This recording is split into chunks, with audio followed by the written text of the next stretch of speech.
where nuclear submarines are born. But war has a way of exposing the truth behind the curtain. And the truth here is brutal. Russia no longer has enough shields to cover everything it wants to protect. So it is making choices. Painful, dangerous choices. And one of those choices now points straight at the Arctic.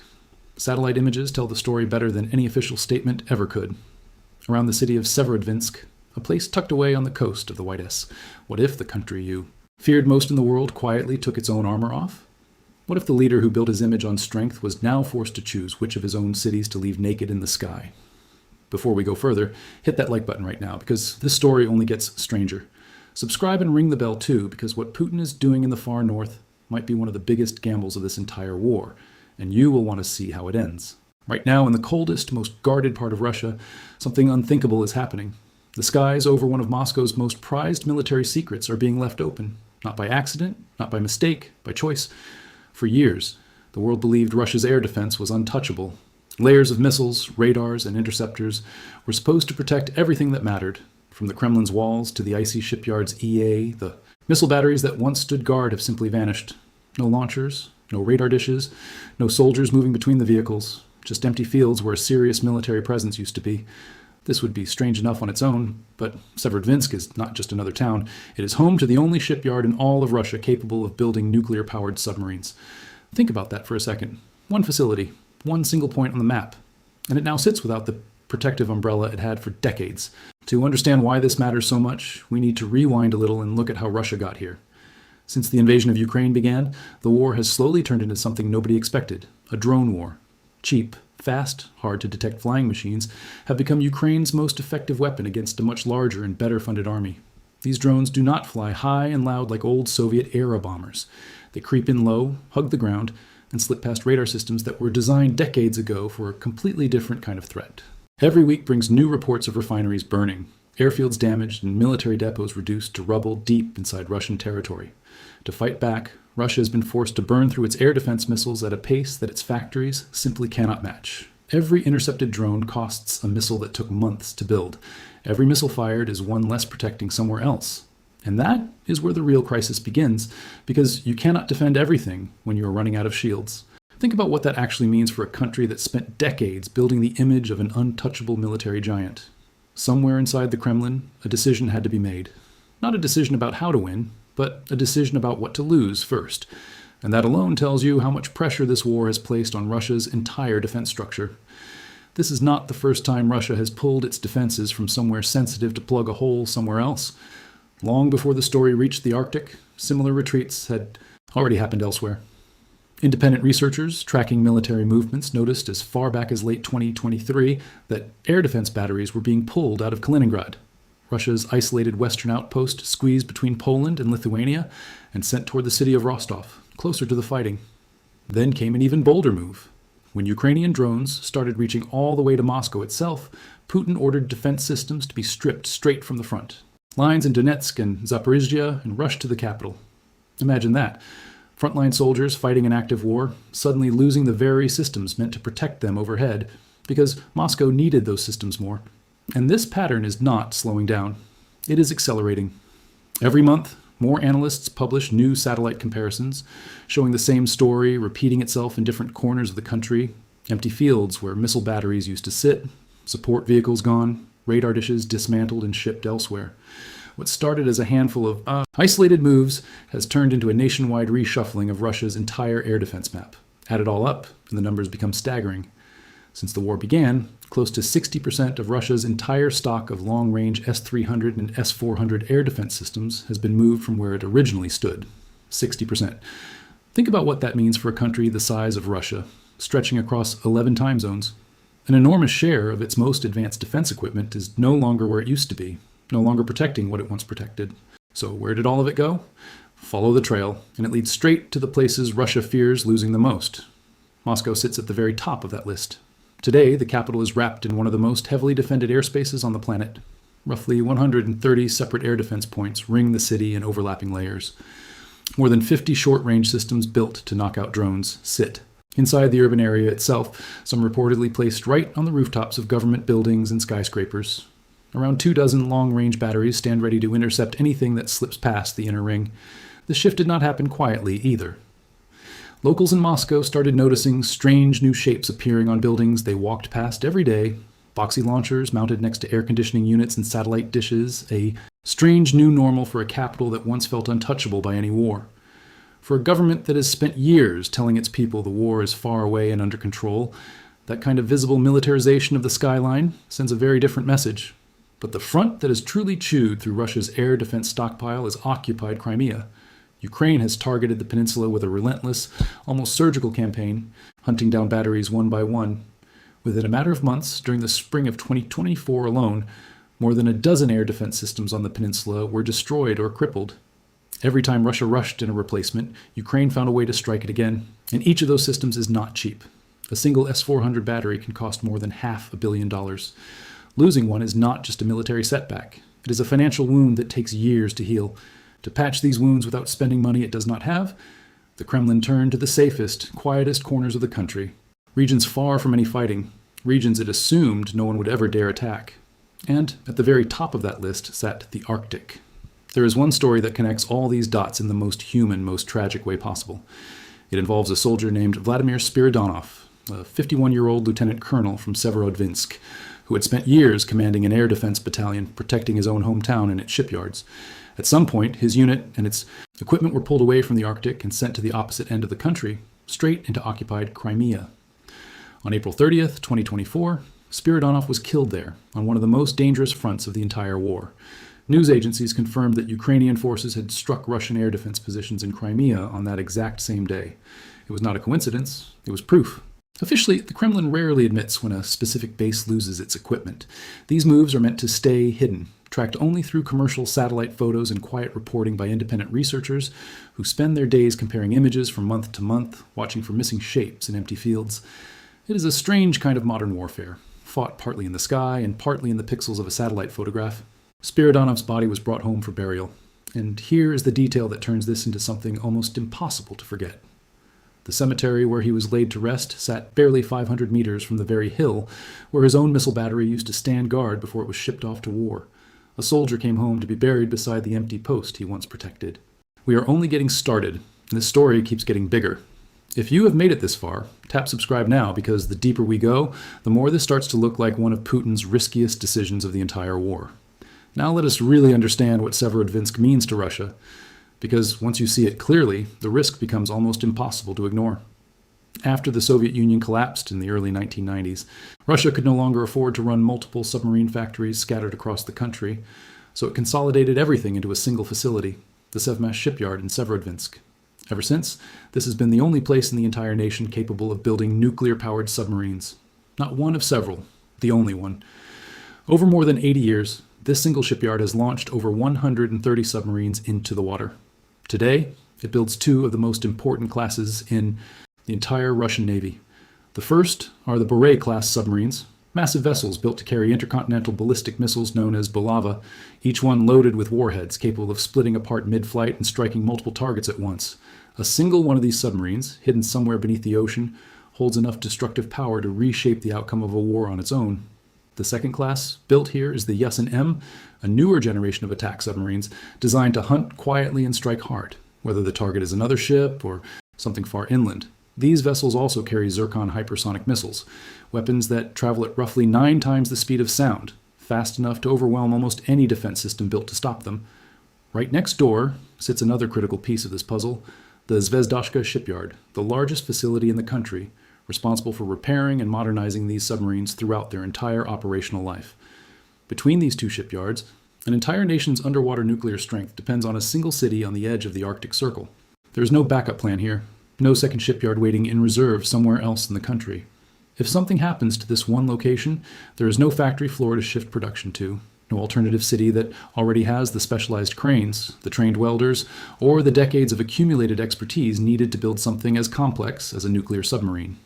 Everything Russia has built its underwater nuclear power on runs through this single point on the map, a point that now sits with far less protection above it than it had only 2 years ago. And this pattern of stripping shields from sensitive places does not stop at Severodvinsk. Nearby, on the remote islands of Novaya Zemlya, the same story is playing out. This is the region where Russia has conducted its nuclear weapons testing for decades, and it is also where the country develops its so-called unstoppable nuclear-powered cruise missile, a weapon Putin himself has proudly called invincible. Satellite images show that a large share of the air defense protecting the airbase there has also quietly disappeared. Russia is not just gambling with a submarine factory. It is gambling with the very ground where it develops some of its most feared weapons. So why would any leader take this kind of risk? Because the old way of defending Russia simply no longer works against the new kind of war being fought against it. The S-300 and S-400 systems Russia depends on were designed decades ago, built with a Cold War mindset to catch large, fast-moving bombers and missiles coming in high through the sky. But today's threat looks nothing like that. Ukraine's newest drones fly low, sometimes barely above the treetops, built from materials that barely register on radar screens. They do not need satellite signals to navigate, using onboard systems that read the terrain instead, which makes jamming them far harder than jamming older weapons. Some of these drones, carrying more than 200 kilograms of explosives and flying over 300 kilometers, function almost like cheap guided bombs rather than the clumsy machines many people still imagine when they hear the word drone. Others, nicknamed by Ukrainian forces after a witch from folklore, fly quietly at night using thermal cameras, appearing on old radar screens as nothing more than a flicker, easy to mistake for a passing bird. Even the training of Russian air defense crews works against them here. For decades, operators were taught to hunt fast, high-altitude threats using powerful radar sweeps, built for detecting large metal aircraft from far away. Now they are being asked to spot something the size of a small motorbike, flying just above the ground, made largely of plastic and fiberglass. It is like training someone their whole life to catch baseballs, then suddenly asking them to catch raindrops. Faced with this, Russia's giant, expensive, decades-old defense network is struggling to keep up, both in numbers and in raw capability. As one researcher from a Norwegian Defense Institute put it, the real story behind these withdrawals is a widening gap between how much Russia needs to protect and how little it actually has left to protect it with. Yet even inside this desperate scramble, one thing stands out. Russia has not pulled defenses away from everything equally. Nuclear missile silos and the air bases housing strategic bombers have largely kept their protection intact. What Russia has chosen to expose instead says everything about its priorities. It chose to shield its offensive weapons over the very shipyards that build its long-term deterrent power. That is a bet with enormous stakes, because it assumes no attack is coming anytime soon in these quiet corners of the country. And if that assumption turns out to be wrong, the cost could be almost impossible to repair. To really grasp why this gamble matters so much, we need to zoom out and look at the bigger picture around the Arctic itself, because this region is far more than a frozen wilderness.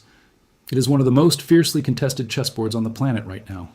Beneath the ice, near the Kola Peninsula, not far from Severodvinsk, sits roughly 2/3 of Russia's entire sea-based nuclear retaliation force.